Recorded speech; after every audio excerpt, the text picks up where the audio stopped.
E nós estamos de volta neste Festival de Verão, neste especial, nesta estação tão bonita, e agora vamos sentindo uma brisa que nos refresca um pouco e o sol um pouco encoberto, mas o sorriso do Astro-Rei lá continua a iluminar-nos.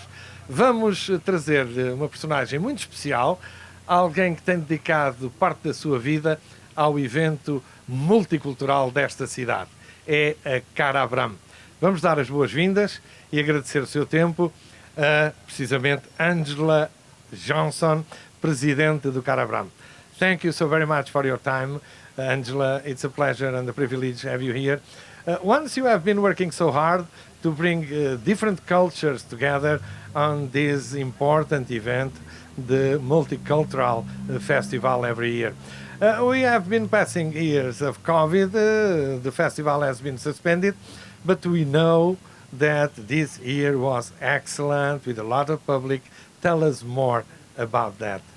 Thank you for having me. Yes, so this year was really a bonus year. I haven't been away for 2 years, 2022 is the 40th anniversary of Carabram, so it was really good to be back in person. We had a wonderful weekend, despite, some people are not ready to come back out. But I think the bigger population wanted to be out. They were anxious to get out. And so we had a good weekend. We were busy all weekend, and the entertainment, the food, everything is just so wonderful. It's good to bring people together from different cultures, I always find that you meet so many people, friends you haven't seen for years, and of course you meet new friends as well. What means to you to bring along and together people from such variety and diversity backgrounds? It's not easy, but it's a privilege. It's not easy, and it's a labor of love. It's a passion. Every single person with Carabram is a volunteer. All the groups that participate from the different cultures, they do it out of love of their culture and wanting to share. The big thing for me with Carabram is learning. I've told the pavilions, you need to educate your visitors about your culture, because how else will they know? So if they come away not learning something about your culture, we're not doing our job. We really need to educate our community about the different cultures. It's a safe environment in Carabram for us to ask questions that you wouldn't knock on your neighbor's door to ask them. We live here, we work here, we play here, we do everything here.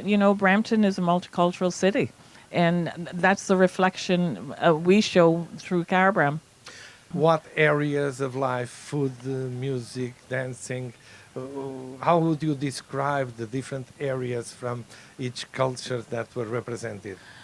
Usually the entertainment is a big attraction. That's number one, because we have phenomenal entertainment. It's world class. And, certainly you look at the Portuguese pavilion this year, it was just fabulous. Where can you get entertainment like that for $10? It's just amazing.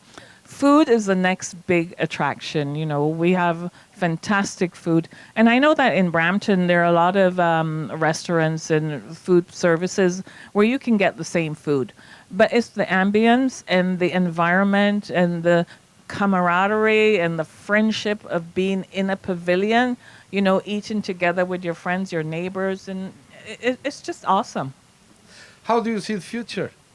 Well, we want to grow, and, we lost a lot of cultures over the years because some cultures, they just don't have the capacity or the resources, they've aged out. Some, mostly the European cultures, they just don't have the volunteer to do it. So what we did in 2018, we started what we call the Pavilion of Cultures, and that's to capture the cultures that aren't able to do a standalone pavilion. So I know Eduardo has been doing it for 2019 and 2022. He's been a part of the Pavilion of Cultures, but he sees the advantage of going on his own next year. So he's going to go big next year. And that's the idea, we have the cultures that don't have the big funds or the volunteer core to do a pavilion on their own. So they're part of the Pavilion of Cultures. Like we had Pakistan, Latin America, Colombia, Peru, etc., etc. Now, next year, they also want to go big and grow into their own pavilion. So, that's what we want to do. We start small and they get the experience, some of the groups as well, to be part of the Pavilion of Cultures, and then they can go on their own.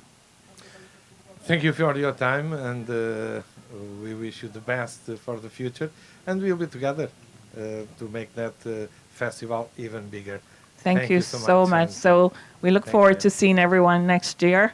And of course, the Portuguese Pavilion will be going big and they're going on their own. And we look forward to that. Thank you. E o nosso programa vai dar continuação já a seguir.